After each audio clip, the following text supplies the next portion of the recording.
presented by Namuna Music.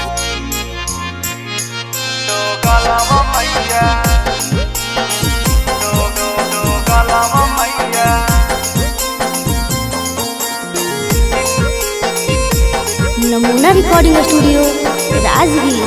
अगे देवे में तिलक मैया कुछो ना तू सोचनी गे, अगे कुछो ना तू सोचनी गे। रहबै बन के रानी बात झूठो के तू फेंकनी गे, अगे झूठो के तू फेंकनी गे। अगे हाँ दो गलब मैया कराबह धान के रोपनी गे, कराबह धान के रोपनी गे। आगे बोलाला पर पूछो धीरा बह कई छोलनी गे, दिखा बह कई छोलनी गे।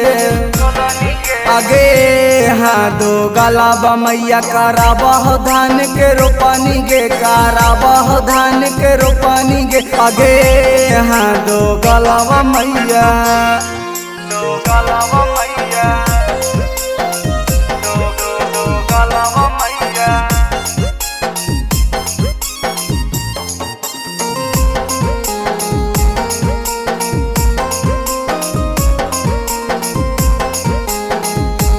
नमूना रिकॉर्डिंग स्टूडियो राजगीर। आगे शादी करके देनी मैया हमरा के डुबाई गे, कइल सब पढ़ाई देनी माटी में मिलाई गे। गे मैया की कहना गे, आगे शादी करके देना मैया हमरा के डुबाई गे, कइल सब पढ़ाई देना माटी में मिलाई गे।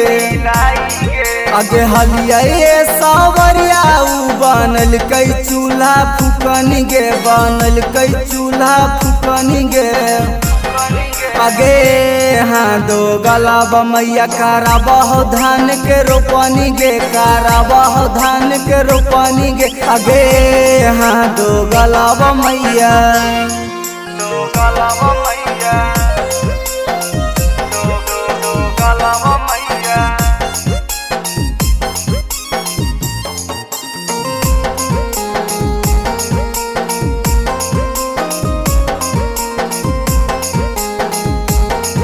नमूना रिकॉर्डिंग स्टूडियो राजगीर। आगे झूठ सब निकल कइल अगुआ के बड़ाई गे, जहिया भेटै तो जैबौ कच्चे हम चिबाई गे। गे मैया सुन ले, आगे झूठ सब निकल कइल अगुआ के बड़ाई गे, जहिया भेटै तो जैबौ कच्चे हम चिबाई गे।